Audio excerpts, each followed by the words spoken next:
Good morning. It's breakfast time for the babies. Breakfast time. High five. Yeah. Feed the cats. All of the cats. Betty. Betty. I love you. Are you stealing?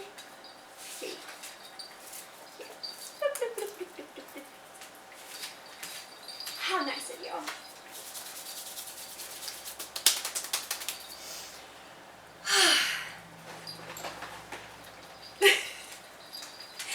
Great. You're gonna do a lay down. Hey. Wait. Wait. You.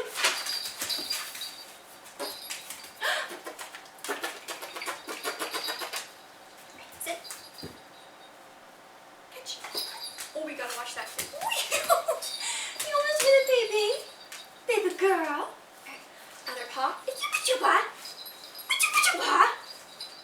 Yeah, I know. You have so much energy. You got so much energy. Oh, gosh. Oh, gosh. Oh, goodness. I know. We gotta cook up some more chicken. We gotta go to the grocery store today. We gotta get some chicken so we can cook it up for the babies. Because freeze-dried is expensive and Mama can't buy a freeze-dryer machine. And we don't have the money for that. We don't have the money. People often wonder how I have all the stuff that I do. Free things from rich family members or from people who left Oklahoma for safer places. Why do I have all the animals I have? Because they didn't have a home that wasn't here. Yeah. And actually, none of these guys are from the shelter that I worked at. The only two that were there's some, it's just underneath Petey. Here, let me get out some of her favorite little treats and then y'all can stay.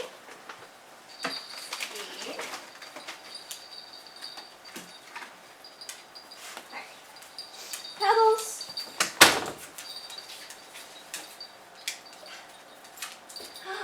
Hey, yeah.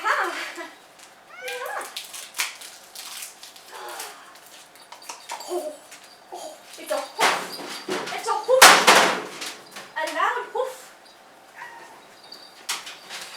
And her cage might seem scary because it's all big and looks like a jail cell, but I had a dog who she would just wiggle out. She was pit bull mix and she would wiggle out of the wired ones and it wasn't safe for her. And so I learned my lesson and I got something that was protective, not just keeping the dog in, but also so things cannot hurt the dog. Yeah. Good morning. I don't even know if you got to see the kitty cats eating. There you go. There's the kitties. Lots of kitties. Are we even in focus this morning? It's so hard to tell. Am I in focus? The black cat. So there we go. There you go. Oh, he's so pretty. They're so pretties. Yeah. They're pretty kitties. Pretty kitties. Yeah. You might have heard that black cats have a hard time being adopted. I can attest to that. These two were bonded, and so they ended up staying with me after I rescued them from an apartment complex that was trying to get rid of their cats in a very unethical way. I'll leave it at that. And then this guy, I was prepared for a little itty bitty thing that I was going to be bottle feeding. I was prepared to be a mom all over again to an itty bitty, and then I met him and I was like, oh, this is not a baby. This is a young cat who was, when I got him, he was under 6 months, but he wasn't a kitten who needed to be bottle fed. And he had a lot of really bad habits, like chewing on toenails. But thankfully, since I have chronic pain, like, I can deal with, like, minor nuisances. Like, it's not a big deal to me. And he eventually stopped. But from my experiences with shelter life and just meeting some really bad people, I've learned that people don't have high tolerances for children or animals who are unregulated or dysregulated or who have bad habits. As I say this as an American, it's a huge problem that we have. We do not have the patience for children and animals that we should. And if you are sitting there going, well, your cats are just better than mine because blah, blah, blah, blah, blah. Every animal's different. I can tell which of my 3 black cats is which just by their personality alone. I can tell by their voices. I can... Yeah, Ellie? Alright.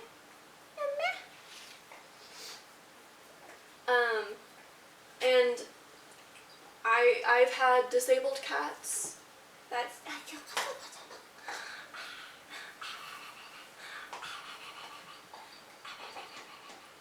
And they truly taught me how to not hate disability, my own, and also others, and how to understand that disability just means that we need to create more access to healthcare and assistance.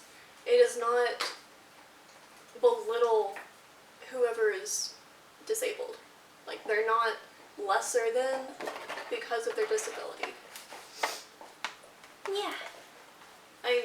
Take me for example. I've been an artist, I've been an art teacher, I've been a vet tech, I've been a lot of things, a caregiver, and I would be doing those things still if I had the access to it. Like, I would still love to teach if it was safe for me to do so. I would still love to work in a shelter if I had the energy, but I don't have the basic help that I need to survive, and I can't expect it at this point.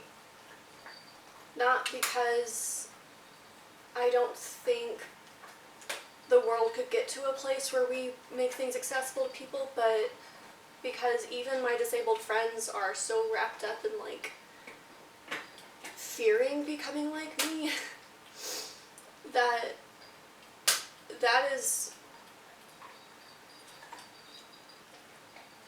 kind of the crux of the problem at this point, is people so scared of becoming disabled when that is the one thing everybody is going to be at one point in their life. Everyone will be disabled at some point. And it's not their failing, it's just a part of life. And I've had a very accomplished life. I'm only 28 and I've already done a lot of things that I'm really proud of. I would say I've had a fulfilling life. And it wasn't stopped because I was disabled. If anything, I did more because I was disabled, because people were constantly telling me I couldn't do stuff, and so I just fucking did it.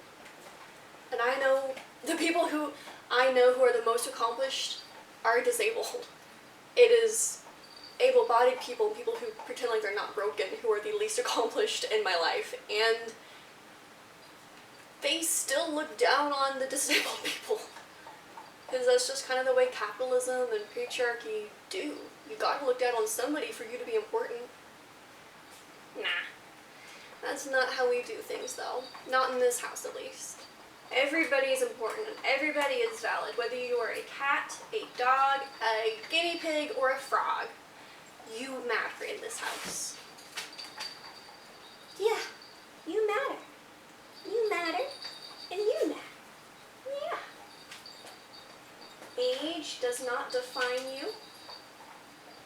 Your trauma does not define you. Your oh my goodness, there's still a lot of stuff on the ground. Looks like PB needs to come clean up. Even when a cat knocks my Christmas tree over, I don't blame the cat for being enticed by the dangly things. I just put the Christmas tree back up and I glue the ornaments back together.